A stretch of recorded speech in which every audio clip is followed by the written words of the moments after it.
आज आप सुने पूर्णिमा और अमावस्या की कथा।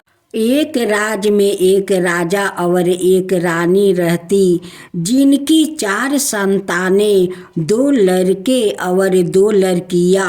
एक लड़की का नाम पूर्णिमा और दूसरी लड़की का नाम अमावस्या। पूर्णिमा घर के कामों में निपुण और घर का पूरा काम करती और भगवान की पूजा अर्चना भी करती थी।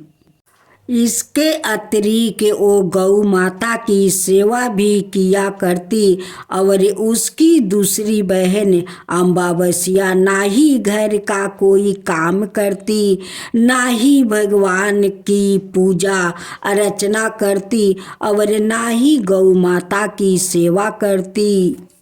पूर्णिमा सर्वगुण संपन्न थी, फिर भी राजा और रानी अपने दोनों बेटा और पुत्रियों अमावस्या को ही प्यार किया करते और वो पूर्णिमा से प्यार नहीं करते, उसके साथ भेदभाव करते। राजा के चारों पुत्र और पुत्री धीरे धीरे बड़े हो रहे थे। जब वो बड़े हो गया, राजा ने अपने दोनों पुत्रों को विवाह योग्य कन्याओं के साथ करवा दिया। इसके बाद रानी ने राजा से कहा कि अब दोनों पुत्रियां विवाह के योग्य हो गई है और इन दोनों का विवाह भी करवा दो। लेकिन पुत्री अमावस्या का विवाह किसी बड़े खानदान में कराना और पूर्णिमा का विवाह किसी गरीब परिवार में कराना, क्योंकि पूर्णिमा को केवल भगवान की पूजा पाठ करना ही पसंद है और गाय की सेवा करना पसंद है। अब रानी ने राजा को दोनों पुत्रियों का रिश्ता तय करने के लिए भेज दिया। राजा ने अपने पड़ोसी राज्य में जाकर वहाँ के राजा के पुत्र से अमावस्या का रिश्ता तय कर दिया और वही पास के गांव में जाकर एक गरीब परिवार के लड़के से पुत्री पूर्णिमा का रिश्ता भी तय कर दिया। यह सारी बात जाकर राजा ने अपनी रानी से बताया तो रानी यह सोचने लगी कि अब देखते हैं कि भगवान इसकी मदद कैसे करते हैं। यह बहुत ही पूजा पाठ करती है और भगवान में मगन रहती है। पूर्णिमा का भाई और उसकी भाभी पूर्णिमा से बहुत प्यार करते हैं, क्योंकि पूर्णिमा उनके घर के कामों में उनका साथ देती है और कामों में उनका हाथ बटाती है और यही उनकी दूसरी बहन अमावस्या उन पर अपना रोब जमाती है और घर का कोई कार्य नहीं करती है। कुछ समय बीत जाने के बाद दोनों पुत्रियों को विवाह हो जाता है। राजा और रानी की विवाह के बाद अपनी दोनों पुत्रियों को विदाई देते हैं। विदाई देते समय राजा और रानी पुत्री अमावस्या को बहुत सारा धन और दौलत देकर विदा कर देते हैं और पूर्णिमा को भी कुछ भी नहीं देते, खाली हाथे अपने घर से विदा कर देते हैं। उसके बाद दोनों बहनें अपने अपने ससुराल को चली जाती है। कुछ दिन बीत जाते हैं और एक दिन अमावस्या अपने घर पर शिव जी की कथा रखती है, जिसमें वो सभी गांव वालों को निमंत्रण देती है और अपनी बहन पूर्णिमा को नहीं बुलाती। जब गांव की सभी औरतों अमावस्या के यहाँ जाती है तो यहाँ सभी दृश्य पूर्णिमा अपने घर के दरवाजे के बाहर बैठकर देख रही थी।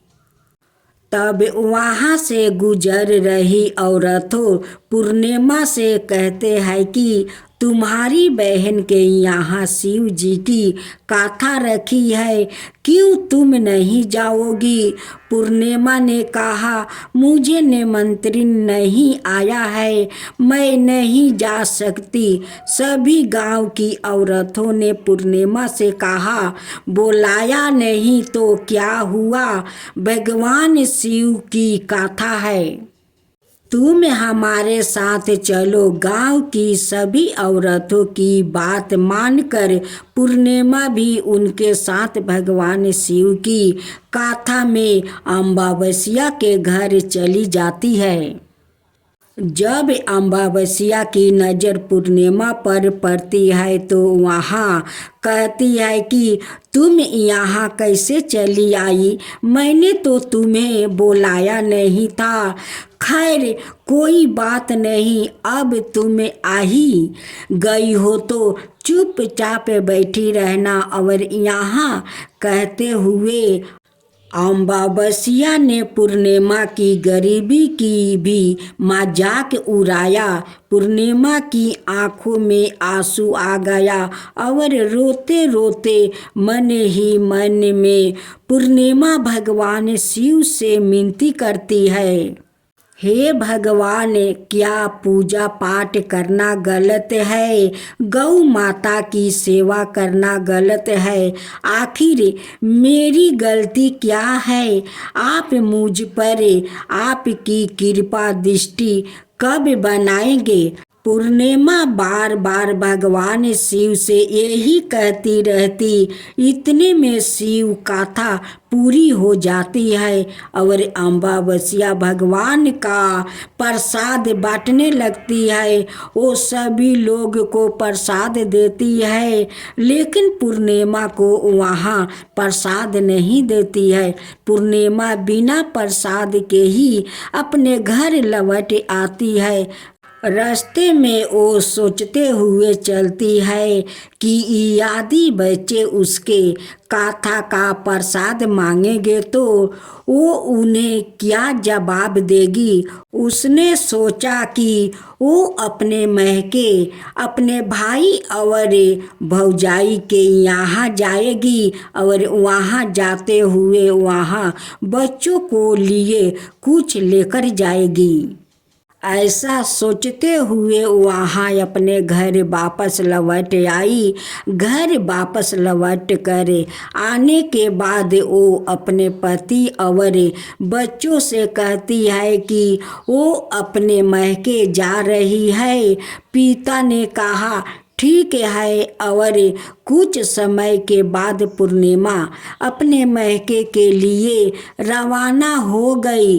चलते चलते रास्ते में एक चबूतरा आया जिस पर तुलसी का पौधा लगा था।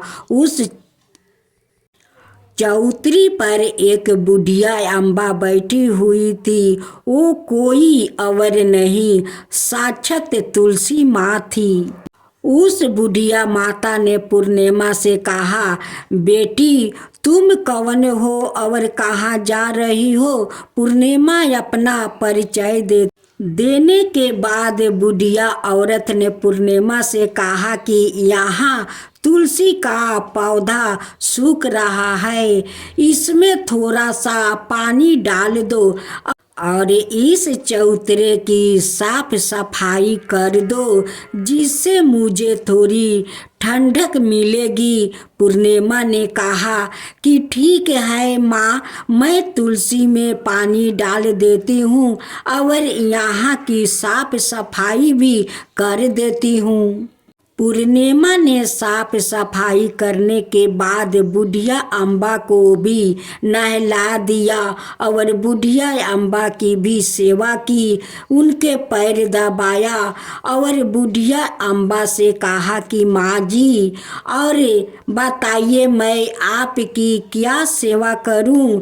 और कोई काम है तो बता दीजिए, मैं कर दूंगी। बुढ़िया अम्मा ने कहा, कुछ नहीं, अब तुम जाओ और आपस आते समय मुझे से मिलते हुए जाना। पूर्णिमा ने बुढ़िया अम्बा से कहा, ठीक है हाय माँ जी, मैं जाती हूँ। वापस आते वक्त आपसे मिलते हुए जाऊंगी। कुछ समय आगे चलने के बाद एक शिव मंदिर आया। वहाँ पर उसे एक बूढ़ा बाबा मिले जो मंदिर के बाहर बैठे हुए थे। वो कोई और नहीं, साक्षात भोलेनाथ थे। उन्होंने पूर्णिमा से कहा कि कहाँ जा रही हो बेटी, तुम कौन हो? तब पूर्णिमा ने अपना परिचय दिया और उसे बूढ़ा बाबा ने पूर्णिमा से कहा, इस चौतरे की और इस मंदिर की सफाई कर दो। तब पूर्णिमा ने मंदिर की और चौतरे की साफ सफाई कर दिया और वहाँ पूरा पूजा पाठ अर्चना भी की। और साफ सफाई पूजा अर्चना करने के बाद उन्होंने बूढ़ा बाबा को भी नहला दिया और उससे कहा कि बाबा और कोई काम हो तो बताइए। तब बूढ़ा बाबा ने कहा, नहीं बेटी, अब तुम्हें जाओ और वापस आते वक्त मुझसे मिलते हुए जाना। पूर्णिमा ने कहा कि ठीक है बाबा, मैं जाती हूँ, वापस आते हुए आपसे मिलते हुए जाऊंगी। अगले चलते चलते कुछ दूर चलने के बाद पूर्णिमा को एक काली जी का मंदिर दिखा। वहाँ भी एक बुढ़िया अम्बा चौतरे पर बैठी हुई थी।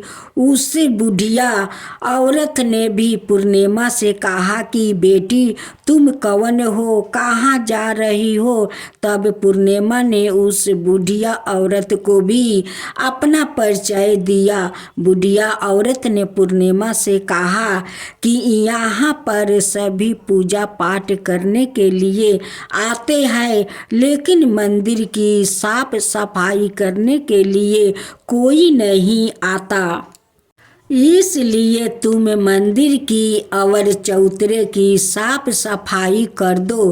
पूर्णिमा ने कहा, ठीक है माता जी। और पूर्णिमा मंदिर की और चौतरे की साफ सफाई कर देती है और पूजा पाठ भी करती है और माता जी का श्रृंगार कर देती है और उस बुढ़िया अम्मा को भी नहला देती है और बुढ़िया अम्बा के पैर भी दबा देती है और कहती है कि सभी काम हो गया है माँ जी, और कोई काम हो तो बताइए। बूढ़ी अम्मा कहती है कि नहीं बेटी, अब तुम जाओ, लेकिन वापस आते वक्त मुझसे मिलते हुए जाना। पूर्णिमा कहती है कि ठीक है और वो आगे चली जाती है। आगे चलते चलते एक नदी आती है। वहाँ पर भी एक बुढ़िया अम्बा बैठी रहती है और वहाँ कहती है कि बेटी, तुम कौन हो और कहाँ से आई हो?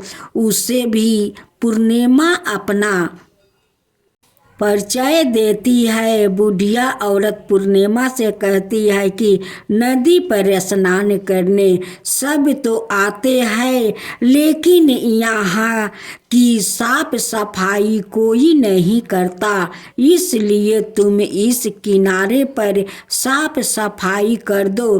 पूर्णिमा कहती है, ठीक है माँ जी, और वहाँ की साफ सफाई कर देती है और उस बुढ़िया अम्बा के पैर दबा देती है और कहती है, माँ जी, और कोई काम हो तो बताइए। बूढ़ी औरत कहती है कि कुछ नहीं बेटी, तुम जाओ, लेकिन आपस आते वक्त मुझसे मिलते हुए जाना। और वहाँ नाव में बैठकर नदी के दूसरे किनारे पहुँच जाती है। और वहाँ अपने मैके पहुँच जाती है। वहाँ पर पूर्णिमा के भाई और भाभी उसे देखकर बहुत खुश हो जाते हैं और वो पूर्णिमा की बहुत खातिरदारी करते हैं और उससे बहुत सारी बातें कहते हैं और कहते हैं कि बच्चों को भी साथ में लेकर आती तो बहुत अच्छा होता। अब कुछ समय के बाद पूर्णिमा ने वापस से अपने ससुराल जाने को कहा तो उसकी भाभी ने उसके लिए एक साड़ी दी और खोले में बच्चों के लिए कपड़े और खाने पीने की कुछ चीज़ें रख दी और कहा कि तुम बहुत दिनों के बाद आती हो। और पूर्णिमा की भाभी ने यह थैले पूर्णिमा के हाथ में दे दिया और कहा कि जाओ और जल्दी वापस आना। इसके बाद पूर्णिमा वहाँ से अपने ससुराल के लिए रवाना हो गई और उसी की नदी के किनारे पहुँची और नाव में बैठकर दूसरे किनारे पर उतर गई। वहाँ पर उतरने के बाद वहाँ पर उसे वही बुढ़िया अम्बा मिली जो साक्षात गंगा मैया थी। उस बुढ़िया अम्बा ने पूर्णिमा को एक फैला दिया और कहा कि इसे तुम अपने घर जाकर ही खोलना। अब पूर्णिमा के पास बहुत फैले हो गए। उन्होंने लेकर पूर्णिमा वहाँ से रवाना हुई। आगे कुछ दूर चलने पर काली माँ का मंदिर आया। वहाँ पर काली माँ बुढ़िया माँ के रूप में विराजमान थी। उसने कहा, आ गई बेटी पूर्णिमा। पूर्णिमा ने कहा, हाँ माँ जी मैं आ गई। तो काली माँ ने उसे एक फैला दिया और कहा, तुम यहाँ थैला अपने घर जाकर खोलना। अब पूर्णिमा के पास से 3 थैले हो गए। तीनों थैली लेकर पूर्णिमा आगे बढ़ी। कुछ दूर जाने पर शिव जी का मंदिर आया जहाँ बूढ़ा बाबा के रूप में शिव जी सवाए विराजमान थे। बूढ़े बाबा ने कहा, पूर्णिमा तुम वापस आ गई। पूर्णिमा ने कहा, हाँ बाबा मैं वापस आ गई। बूढ़े बाबा ने भी पूर्णिमा को एक फैला दिया और कहा कि यह थैला तुम घर जाकर ही खोलना। पूर्णिमा ने कहा, ठीक है बाबा। अब पूर्णिमा के पास 4 थैले हो गए। अब पूर्णिमा 4 थैले पहले को अब कैसे ले जाती। उसने एक पुरानी साड़ी निकाली और उन सभी खोलों का एक गठरा बांध लिया और सर पर रख कर वहाँ से रवाना हो गई। कुछ दूर जाने के बाद उसे तुलसी माँ बुढ़िया औरत के रूप में मिलती है और कहती है, पूर्णिमा तुम आ गई। पूर्णिमा कहती है, हाँ माँ जी मैं आ गई। वहाँ बुढ़िया औरत भी उसे एक थैले देती है और कहती है कि यह थैला तू अपने घर जाकर ही खोलना। पूर्णिमा कहती है कि ठीक है माँ जी। अब पूर्णिमा के पास 5 थैले हो गए। पूर्णिमा वहाँ से रवाना हुई तो आपस से अपने घर पहुँच गई। पूर्णिमा ने बच्चों को नीचे रखा और सबसे पहले अपने महके का थैले खोल कर देखने लगी। उसमें बच्चों के लिए अच्छे अच्छे कपड़े और खाने पीने की चीज़ें थी और उसने कुछ गहने भी थे। पूर्णिमा ने कपड़े अपने बच्चों को दे दिया और खाने पीने की चीज़ें भी बच्चों को दे दिया। बच्चों यह सब पाकर बहुत खुश हुआ। आप पूर्णिमा ने दूसरा थैला खोला जो उसमें गंगा मैया ने दिया था। उसमें ढेर सारे हीरा जवाहरात सोना चांदी आदि था। इसके बाद अब पूर्णिमा ने तीसरा थैला खोला जो उसमें काली माँ ने दिया था। उसमें बहुत सारा सोना श्रृंगार का सामान भरा हुआ था। इसके बाद पूर्णिमा ने चौथा थैला खोला जो उसमें भगवान शिव ने दिया हुआ था।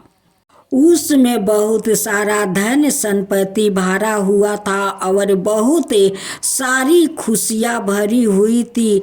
इसके बाद अब पूर्णिमा ने पांचवा थैला खोला जो उसे तुलसी माँ ने दिया था। उसमें चावल दाल और प्रकार की खाने की चीज़ें से भरा हुआ था। अब पूर्णिमा के घर में किसी भी चीज़ की कमी नहीं थी। उसका घर धन धन से भरा हुआ था और परिपूर्ण था। अब पूर्णिमा और उसका परिवार सुख में जीवन व्यतीत करने लगा। अब पूर्णिमा के मन में विचार आया कि क्यों ना शिव जी की कथा करवाई जाए और शिव जी की कथा में एक कार्यक्रम रखा।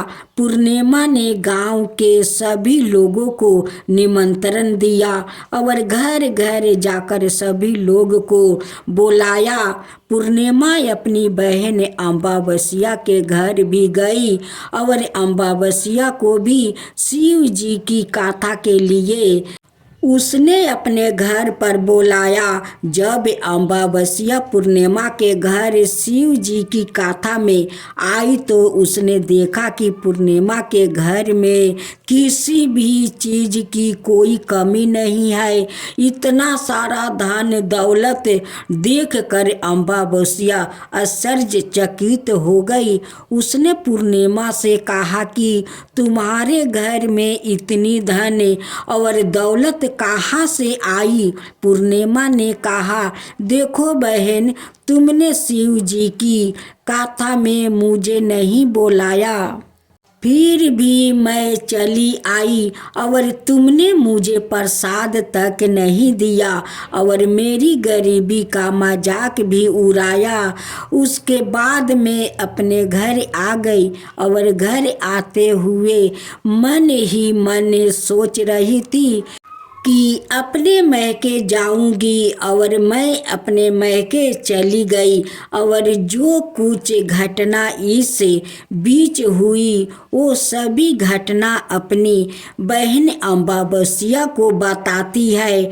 तो अमावस्या कहती है कि तुम भी मुझे प्रसाद मत दो और मुझे डांटो। लेकिन पूर्णिमा ने कहा कि यहाँ तो भगवान का प्रसाद है, मैं तो सबको दूंगी और तुम्हें भी दूंगी। फिर भी अमावस्या ने प्रसाद नहीं लिया और वो सीधे अपने घर चली गई।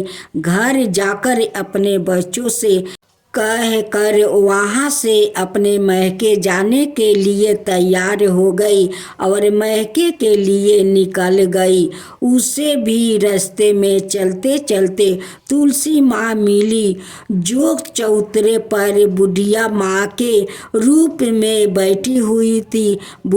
बुढ़िया माँ ने अमावस्या से कहा कि बेटी कौन हो तुम और कहाँ जा रही हो। अमावस्या ने अपना परिचय दिया। बुढ़िया माँ ने कहा, बेटी यह तुलसी का पौधा सूख रहा है, इसमें थोड़ा सा पानी डाल दो और इस चौतरे की साफ सफाई कर दो। इस पर अमावस्या ने कहा, बुढ़िया, तुझे दिखाई नहीं दे रहा है कि मैंने इतनी महंगी साड़ी पहन रखी है, यह गंदी हो जाएगी। ऐसा कहकर वहाँ से आगे चली गई। आगे जाने पर उसने भगवान शिव मिले, जिससे भी उसने ऐसा ही कहा।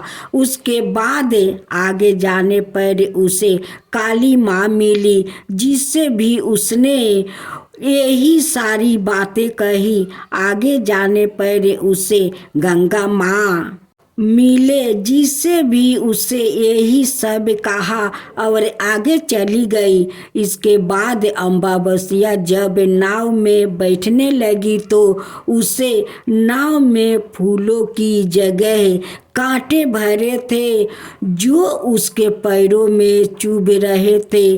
किनारे पर उतर कर वहाँ अपने महके चली गई। जब वहाँ से उसकी भाइयों ने देखा तो मन ही मन में कहने लगे कि काम की ना काज की, 2.5 मन अनाज की। अब आ ही गई हो तो ठीक है। पूर्णिमा तो हमारे कामों में हाथ बटाती थी, यह कोई काम करेगी तो नहीं। अब उन्होंने खाना बनाया और खा पीकर सभी सो गए। अमावस्या जब सुबह उठी और अपनी भाभीियों से कहा कि मैं अपने ससुराल जा रही हूँ। उन्होंने कहा कि ठीक है, जाओ। अमावस्या बोली, पूर्णिमा को तो तुमने एक फैला दिया था और मुझे कुछ नहीं दोगे क्या? भाई और भाभीियों ने कहा कि तुम घर जाओ, थैले तुम्हारा घर पहुंच जाएगा। फिर अमावस्या वहाँ से निकल गई और नदी के किनारे पर पहुंची। वहाँ गंगा मैया बुढ़िया औरत का रूप धारण करके बैठी हुई थी। बुढ़िया माँ ने कहा, आ गई बेटी? तो इसने कहा, हाँ मैं आ गई। अमावस्या ने कहा, तुमने पूर्णिमा को एक फैला दिया था और मुझे नहीं दोगी क्या? बूढ़ी अम्मा ने कहा, तुम घर जाओ, थैले तुम्हारा घर पहुंच जाएगा। इसके बाद आगे जाने पर उसने काली मैया मिली, जिसने भी अमावस्या को यही कहा। इसके बाद आगे जाने पर उसे शिव भगवान मिले, जिन्होंने भी अमावस्या से यही कहा। इसके बाद आगे जाने पर उसे तुलसी माँ मिली और उसने भी अमावस्या से यही कहा, तुम घर जाओ, थैले तुम्हारा घर पहुंच जाएगा। अमावस्या अपने घर पहुंच गई है। अंगना में देखा तो वहाँ पर 5 थैले पड़े हुए थे। अमावस्या ने मन ही मन सोचा कि अब तो मेरे पास बहुत सारी धन और दौलत आ जाएगी। जल्दी जल्दी उसमें सभी थैले को खोला। किसी में मिट्टी थे तो किसी ने पत्थर, किसी में कंकर और किसी में कोयला।